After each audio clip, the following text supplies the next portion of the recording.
Hello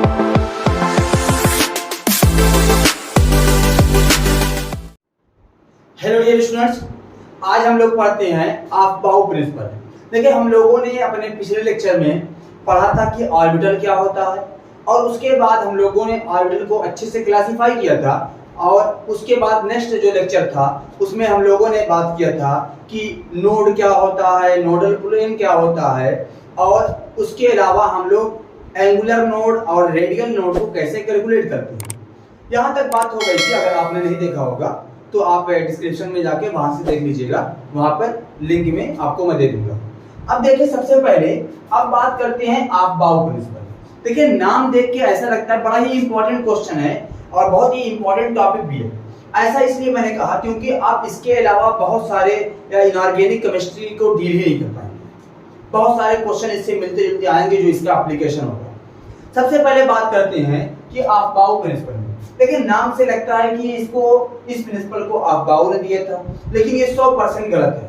Aufbau basically में एक German word है और इसका मतलब होता है, हम लोग इसको इंग्लिश में लेके आए ट्रांसलेट करें तो इसका मतलब होता है बिल्डिंग या बिल्डिंग अप करना, यानी बिल्ड अप करना, किसी चीज को एक मैनर में अरेंज करना। तो इसका मतलब होता है बिल्डिंग अप या बिल्ड अप। अब देखें तो बात ये होती है कि इस प्रिंसिपल को आखिर किसने दिया था। तब इसको देखो, देने वाले जो साइंटिस्ट हैं, प्रपोज किया था वो बोर थे। बोर ने इलेक्ट्रॉनिक कॉन्फ़िगरेशन करने के लिए एक लॉ बनाया था और जिसको बाद में ही अफबाउ प्रिंसिपल कहा गया। क्योंकि बोर जर्मन थे इसीलिए उन्होंने वर्ड इस्तेमाल किया अफबाउ। अब बात आती है कि अफबाउ प्रिंसिपल क्या है। तो पहले कुछ बातें जानते हैं, उसके बाद हम लोग अफबाउ प्रिंसिपल पर आते हैं। सबसे पहले अफबाउ मीन होता है बिल्डिंग अप।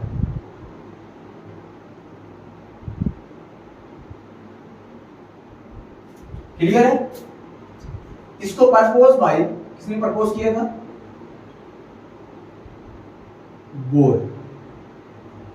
बोर ने इसको प्रपोज किया था। अब इस्लाम में बेसिकली जो इलेक्ट्रॉन के फिल करने के लिए बताया गया है कि जो इलेक्ट्रॉन फिल होते हैं ऑर्बिटल में, सबशेल में, वो उनकी एनर्जी का ऑर्डर क्या होता है, कैसे इलेक्ट्रॉन को हम लोग किसी ऑर्बिटल में या किसी सबशेल में कैसे फिल करेंगे। तो इसमें कहा गया कि हम लोग किसी भी इलेक्ट्रॉन को या किसी भी सबशेल में फिल करेंगे तो बेसिकली हम लोग एनर्जी के इंक्रीजिंग ऑर्डर में फिल करते जाएंगे। यानी कहने का मतलब ये है कि अगर हम लोग कोई इलेक्ट्रॉन को किसी ऑर्बिटल या सबशेल में फिल करते हैं तो हम लोग हमेशा पहले उस ऑर्बिटल में इलेक्ट्रॉन को फिल करेंगे जिसकी एनर्जी कम होगी, उसके बाद नेक्स्ट ऑर्बिटल में हम लोग फिल करेंगे। यानी ऑर्बिटल की एनर्जी जो होती है उसके इंक्रीजिंग ऑर्डर में हम लोग फिल करेंगे। एक एग्जांपल लेते हैं, उस बात को समझते हैं। जैसे आप लोग अगर अपने घर की छत पे जाते हैं तो हम लोग सीढ़ियों से होते हुए जाते हैं। तो जो पहली सीढ़ी है, देखिए, वो सबसे नीचे है, उसको हम लोग वो अगर बोले तो उसकी सबसे एनर्जी कम है। पहला उस पे हम लोग पैर रखते हैं, दोनों पैर रख दिए, उसके बाद अब हम लोग अगले वाले पे। यानी ऐसा तो नहीं ना कि हम लोग पहला ही पैर डायरेक्ट रख देते हैं टॉप वाले पे, फिर उसके बाद नीचे वाले पे, ऐसा नहीं करते। हम लोग एक इंक्रीजिंग ऑर्डर में, यानी जिसकी एनर्जी कम है उसमें इलेक्ट्रॉन पहले बढ़ते हैं। जब इलेक्ट्रॉन वहां पर फुल हो जाता है उसके बाद जो उससे ज्यादा एनर्जी होती है सबशेल में, उसमें फिल करते हैं। अब इसी बात को तो इस रूल में कहा गया, according to this rule electron fill first in those orbital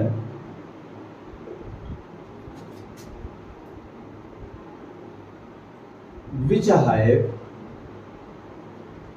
lowest energy,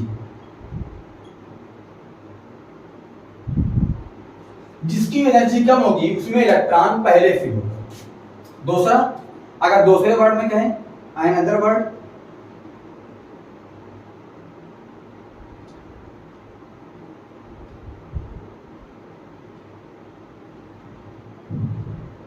we can say that, अगर अदर वर्ड में हम लोग बात करें तो अब हमें कहा गया कि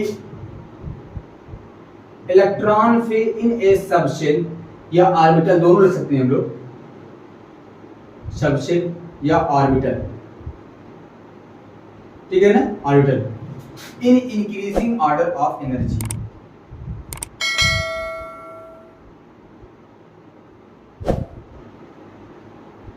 ऑर्डर ऑफ एनर्जी, दोनों वर्ड में हम लोग कह सकते हैं। अब एग्जांपल के तौर पे जैसे हम लोगों ने पढ़ा था, जब ऑर्बिटल मैंने पढ़ाया था, मैंने कहा था कि 1s की एनर्जी कम होती है 2s की, ऐसे ही 2s की एनर्जी कम होती है 3s की। तो ये बेसिकली एनर्जी का ऑर्डर है। मैंने कहा था जो एनर्जी का ऑर्डर होता है, एनर्जी डायरेक्टली प्रोपोर्शनल होता है शेल के। किसके? शेल के। अगर शेल का नंबर इंक्रीज करेगा तो एनर्जी जो होती है वो भी इंक्रीज करती है। क्लियर? चलो बहुत बढ़िया। अब इसका एक पर्टिकुलर ऑर्डर बना हुआ, देखिए कैसे है। सबसे पहले अगर हम लोग इंक्रीजिंग ऑर्डर में जाएं तो 1s, फिर 2s, फिर 2p, उसके बाद 3s, 3p, उसके बाद 4s, उसके बाद 3d, उसके बाद देखें 4p, उसके बाद हम लोग जानते हैं क्या होता है, ऐसे देखें 1s, 2s, 2p, 3s, 3p, 4s, 3d, 4p। अब उसके बाद आएगा 5s, उसके 5s, उसके बाद आएगा 4d, फिर उसके बाद आएगा 5p, उसके बाद 6s, उसके बाद आएगा 4f, उसके बाद 5d, उसके बाद आएगा 6p, और उसके बाद आएगा 7s, उसके बाद आएगा 5f, उसके बाद आएगा 6d, और लास्ट में आएगा 7p। ये इस तरीके का हमारे पास ऑर्डर है। अब इस ऑर्डर को आपको याद करना होगा। तो अगर आप बीएससी फर्स्ट सेमेस्टर में हैं तो नियर अबाउट आपका काम यहां तक चल सकता है, ठीक है ना। लेकिन हम लोग इसको कैसे याद करेंगे? जैसे एग्जांपल के तौर पे मैंने कहा था कि जो एनर्जी होती है वो directly proportional to shell number होती है। अगर एक चीज हम लोग कॉमन देखिए यहाँ पर शेल नंबर 3 है और यहाँ पर भी शेल नंबर 3 है। तो क्या इन दोनों के बीच में एनर्जी का कैसे डिफरेंस हो गया? जब शेल नंबर सेम है, इनकी एनर्जी का ऑर्डर कैसे सेम है? सेम होना चाहिए था, लेकिन सेम नहीं है। तो अब जैसे यहाँ पे देखिए 5s है, यहाँ पे 5p है, और यहाँ पर 5d है, और यहाँ पर 5f है। तो इस सब इतना चेंज क्यों है इनके बीच में एनर्जी? तो इन सब में एनर्जी का इतना ज्यादा क्यों डिफरेंस है? इस बात को समझने के लिए एक रूल आया, n+l रूल। जो बातें यहां से क्लियर नहीं हो पा रही थी कि अगर शेल का नंबर एनर्जी के डायरेक्टली प्रोपोर्शनल है, यानी शेल का नंबर अगर बढ़ेगा तो एनर्जी बढ़ेगी, तो यहाँ पे इसमें इतना डिफरेंस क्यों है जब शेल का नंबर सेम है? तो इस बात को समझने के लिए हम लोग इतना नोट डाउन कर ले, उसके बाद नेक्स्ट समझते हैं। नोट डाउन कर लीजिए आप। अब देखिए अबाउट प्रिंसिपल के कुछ एक्सेप्शन भी है। तो एक्सेप्शन ऑफ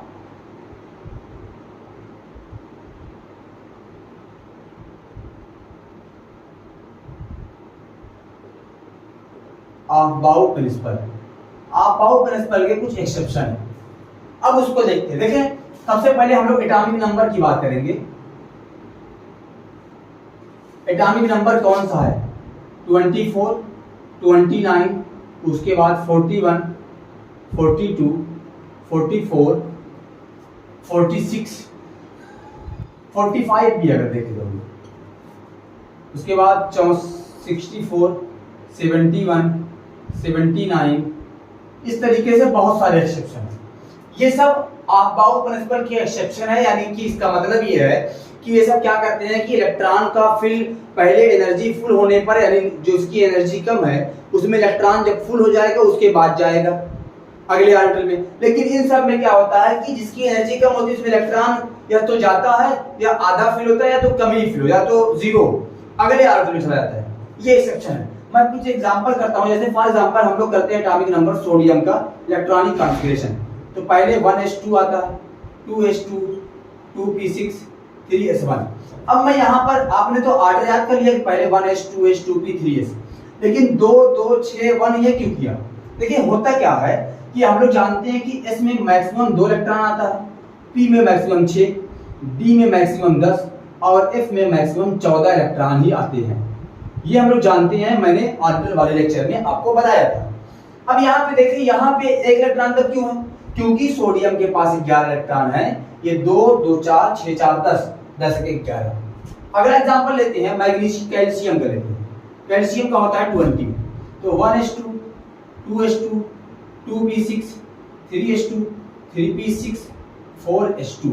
देखें 2, 2, 4, 6, 4, 10, 2 12, 6 18, 2 20। हमारे पास हो गए ना। बहुत सिंपल है कि अगर आप एक एक चीज को नोट डाउन करते जाएं तो आपको अच्छा खासा क्लियर रहेगा। अब चले एटॉमिक नंबर 24 और 29 को भी देख लें। चले, ये एटॉमिक नंबर 24 होता है सॉरी क्रोमियम का। यहां पे देखें 1s2 2s2 2p6 3s2 3p6 4s2 3d4 ये होना चाहिए। डी में देखिए मैक्सिमम 10 इलेक्ट्रॉन आता है, लेकिन हमारे पास यहाँ पे इलेक्ट्रॉन खत्म हो गए, 24 इलेक्ट्रॉन फिल करने हैं, तो कहाँ पे जाएगा? देखिए होना तो ऐसा ही चाहिए कि पहले इसकी एनर्जी कम है, इसमें इलेक्ट्रॉन पूरा फिल हो गया, उसके बाद जाना चाहिए डी में। लेकिन होता क्या है, क्योंकि ये अबाउ प्रिंसिपल का एक्सेप्शन है, तो यहाँ पे होता है 2p6 3s2 3p6 4s1 3d5। इसमें होता क्या है कि एक इलेक्ट्रॉन इसका निकल के डी में चला जाता है। अब देखो अगर हम लोग इसमें सिर्फ एक ऑर्बिटल होते हैं, एक इलेक्ट्रॉन, और डी में 5 ऑर्बिटल होते हैं, तो यहाँ पे 5 इलेक्ट्रॉन भर गए, पहला दूसरा तीसरा चौथा पांचवा। अब होता क्या, देखिए अगर हम लोग डी में जब 4 था तो ये हाफ फील्ड था, यानी यहाँ पे इलेक्ट्रॉन नहीं रहेगा, तभी तो 4 होगा, और यहाँ पे 2 इलेक्ट्रॉन, यानी इसमें यहाँ पे ये इलेक्ट्रॉन। तो इस बेसिकली होता क्या है कि कोई एटम अगर कोई भी ऑर्बिटल अगर फुल फिल होता है, क्या होता है? फुल फिल, तो वो स्टेबल होता है। अगर हाफ फिल होता है तब भी स्टेबल होता है। लेकिन अगर दोनों में स्टेबिलिटी देखें तो फुल फिल ज्यादा स्टेबल होता है in comparison to half fill के। ठीक है, अब यहाँ पे अगर देखें हम लोग तो यहाँ पे एस वाला ऑर्बिटल तो स्टेबल था, लेकिन डी वाले में देखें तो ये लेस देन हाफ फील्ड है। अगर यहाँ पे एक आता था तो हाफ फील्ड होता, ये लेस देन हाफ फील्ड था तो ये अनस्टेबल था। अब इसकी दिक्कत ये थी कि ये अनस्टेबल हो गया था, तो इसीलिए हम लोगों ने क्या किया, अबाउ ने क्या किया कि इसको एक इलेक्ट्रॉन को निकाल के यहाँ पे कर दिया, यानी सॉरी अबाउ ने, बोर ने। अब यहाँ पर एक इलेक्ट्रॉन यहाँ पे, इलेक्ट्रॉन यहाँ पे, यानी कहने का मतलब ये है कि अगर यहाँ पे एक इलेक्ट्रॉन आ गया तो अब यहाँ पे दो जो हमारे पास ये भी हाफ फील्ड है और ये भी हाफ फील्ड है ना। जब ये वाला यहाँ पे इलेक्ट्रॉन नहीं था तो ये अनस्टेबल था, अब यहाँ पर एक इलेक्ट्रॉन आ गया, दोनों स्टेबल है। हाँ, लेकिन मैं ये कह सकता हूँ कि इस वाले की स्टेबिलिटी थोड़ा कम हो गई है, यानी पहले फुल फिल था तो ज्यादा स्टेबल था, लेकिन अब इसके एक इलेक्ट्रॉन यहाँ से चले जाने पर अब ये पूरा 4s और 3d दोनों स्टेबल हो गया। ऐसे ही हम लोग कॉपर का 29, आप करें 29 का हो गया। चले देखते हैं 1s2 2s2 2p6 3s2 3p6 4s1 और 3d10। यहाँ पे 2 इलेक्ट्रॉन होने के बाद जाना चाहिए था, तो यहाँ पे ना होते, इसीलिए इसका एक इलेक्ट्रॉन निकाल के यहाँ चला गया, तो ये दोनों एक्सेप्शन है। क्लियर है? तो ये हमारे पास अबाउ रूल है। अब इसके बाद हम लोग डील करते हैं n+l रूल क्या होता है, और उससे हमारे जो ये मैंने कहा था ना कि 4s 4p 4d और 4f में ये एनर्जी के ऑर्डर का, जबकि सबके शेल की वैल्यू सेम है, तो ये इतना ज्यादा दिक्कत क्यों है। चलिए देखते हैं इसमें हम लोग।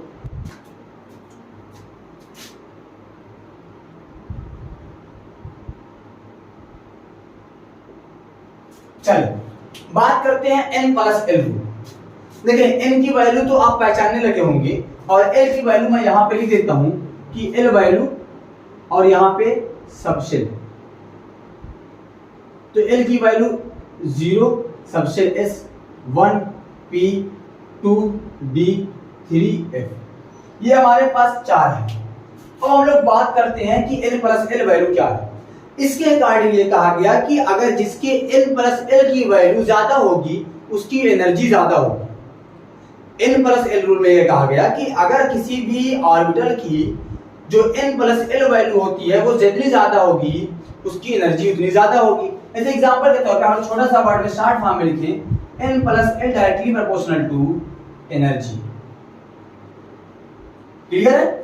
चले देखिए, जैसे फॉर एग्जांपल 4p और 4s, अब इन दोनों में हम लोग एनर्जी निकाले और इलेक्ट्रॉन पहले किसमें फिल होगा ये बताने की कोशिश करते हैं।